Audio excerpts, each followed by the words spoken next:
What's up, guys? Welcome to the channel. Today I picked up my good friend Cody from the airport. What's up, guys? Problem is he's got to go back to the airport in 2 hours. We don't have a lot of time. We're going to dive deep into Easton arrows today. Everything you know about their hunting line. And I'm going to finally let the cat out of the bag. There is this brand new arrow. No, he's not. No, he's not. Don't worry, guys. Stay tuned for 2025. We've probably got the biggest product launch in the last 20 years with Easton. Stay tuned.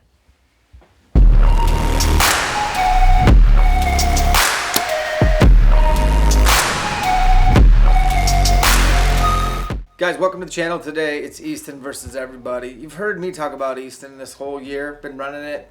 And I was like, man, I'm going to reach out to my homeboy, Cody Griffin from Easton, who I would say is like a subject matter expert when it comes to arrows. And I want to just be like, hey, man, I want to just get right down to brass tacks. What makes Easton a better option for somebody? Like, in your opinion, obviously biased, but I'm running Easton this year. What makes Easton stand out? I just kind of want to give the first, context to it. I actually came from the retail space, so I've had the opportunity to play around with everything, and I've always shot a 5mm axis, played around with something, came back to a 5mm axis. I think one of the biggest things that separates us is, we're the only American-made arrow company. We're based out of Salt Lake City, Utah. A great majority of our products are coming out of that factory. People on forums will be like, yeah, but are they really made in America? So, like, you guys literally do, like, the arrow gets built there from, like, it's all the materials from a are carbon sourced. roll. So, and even our materials, our aluminum, our carbon, we actually have a carbon supplier, a giant one based out of Washington. Just know a lot of people travel with, this form and fashion of carbon. And, we buy directly from that source. We have some carbon coming out of California, out of Ohio, out of Utah. We are very U.S. based, and I love that factor, man. And especially in today's world, in today's economy, it's nice to be able to say, man, we're supporting, American paychecks. Sure. We're supporting the guys in that local area, and me and the reps and everyone else. It's nice to see that money circulated back in here. But I think the biggest thing is, man, our engineering team is literally 30 feet away from my office. I can go walk to them, ask them a question if I don't know anything. I have the world's probably foremost subject matter expert on arrows ever, named George, at my disposal. Steve Anderson, call him. He's over there. He's our neighbors down the road at Hoyt. He kind of had the position I had prior. World champion archer. That's the coolest thing about being at Easton is the network and net worth of people that are there and involved in that company are foremost matter experts. And I know that the market has been asking specifically for something under 9 grains in that 300 spine, the most common spine. There's a little hole in that market for us, I think. Okay, more to come on that down the road. Hint, clue. But I would say this arrow, when I started messing with this, is like, I'm like, oh crap. This checks a lot of boxes, and if you haven't seen this Sonic 6.0, I'll have Cody speak to it. All right, so this arrow is built off a 6mm chassis, is what I like to call it. It's a little bit lower GPI for the spine ratio. For anyone in the whitetail world, even the elk hunting world, And the one thing I like about a 6mm, I feel like once you get to that 6 and that 5mm diameter, I feel like it's a lot more forgiving for most archers. Whenever you get someone that's a little bit more technical behind the bow and behind the release, I think you're going to be able to make a well-executed shot with any shaft diameter. But for your guy that's just picking up their bow a couple weeks out of the year, the 5mm axis and the Sonic 6.0, they're wicked. I would lean more towards this based on just my own testing. Now, I've killed a lot of stuff with the Easton axis because that's what I ran for years. Yeah. But I'm saying this guy, what comes with it is this insert. Yep. Which is what, 15 grain? It's like 15, 16 grains, I believe. Nothing too heavy. Aluminum. Not heavy at all. Where you could go and buy the aftermarket from Easton brass, and it's a break off. 75-50. Okay, and so I broke mine off. I didn't want 75 grains. If I want weight, I'm gonna put it in my Broadhead. I don't want to put it in components. Put it in the ferrule. I agree. It was funny. I called Cody and I said, "Y'all need a collar for this," and he said, "Let me talk to the engineers." And then they called me back and said, "Try this collar." So this is a number 6 or 5. I'm gonna say it's number 6 on a 3. It's a number 6. Yep, Easton collar. This thing weighs 15 grains. 15 grains. It's perfect. And what's it made out of? Stainless? That's a stainless steel. Goes right over the top. I obviously didn't glue it in, and then you can screw your Broadhead in. You could glue it on top if you wanted to. But that, to me, is the best of both worlds. You got that insert and a collar, and this total weight is 60 grains, which is kind of at my threshold. Sweet. And then I add like a 125. Oh, yeah. The FOC is over 15%. It's nice. And then the total arrow weight is around 325, 330. I'm sorry, 425, 430. Yeah.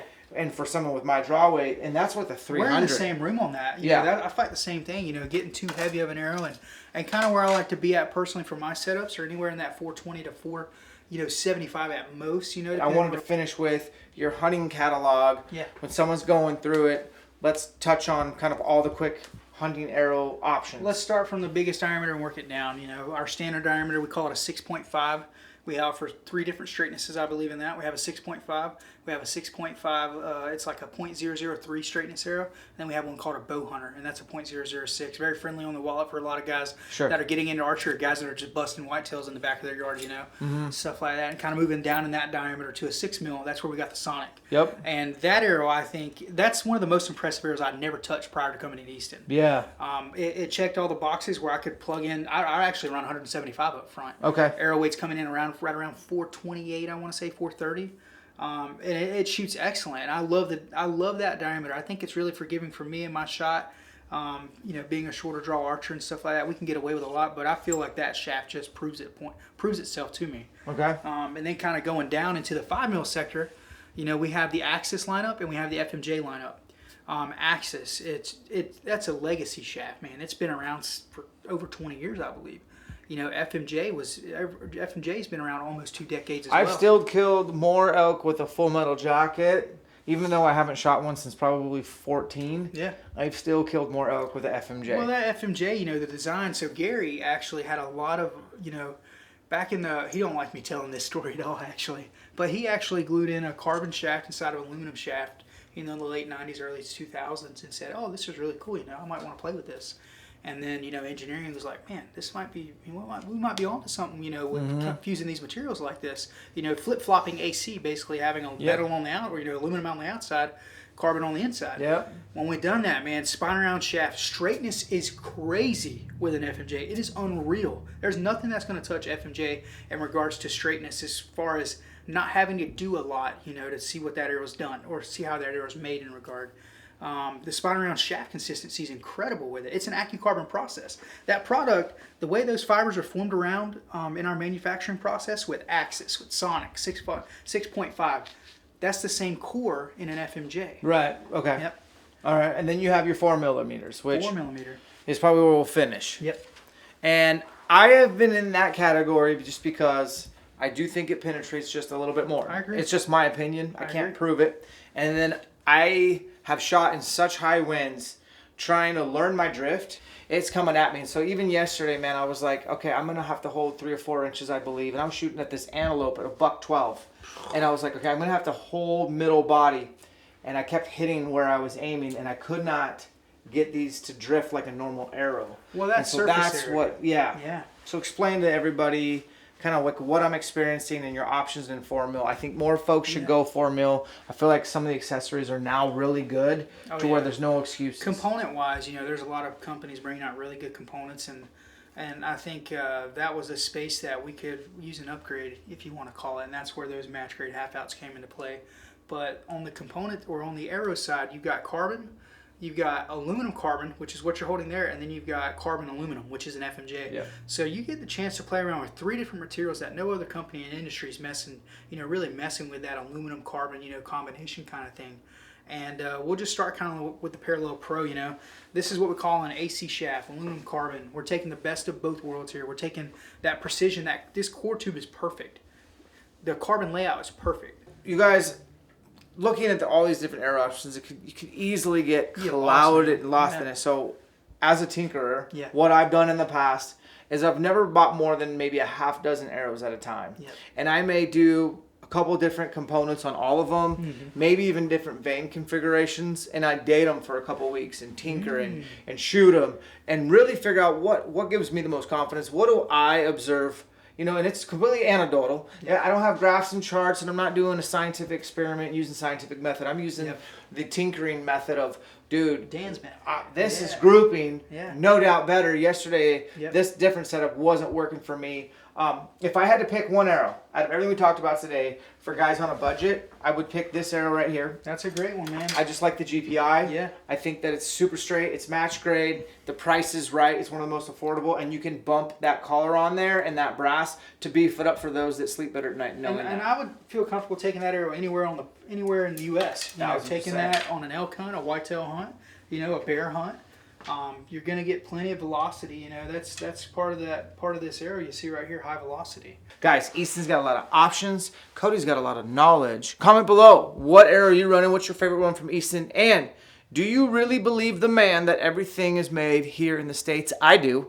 Separations in the preparation. We'll catch you on the next one. Oh yeah, the video's not over because I forgot to tell you guys the secret. Cody just went to the bathroom. So I have this arrow for elk this year, but I got picked to run the new experimental arrow.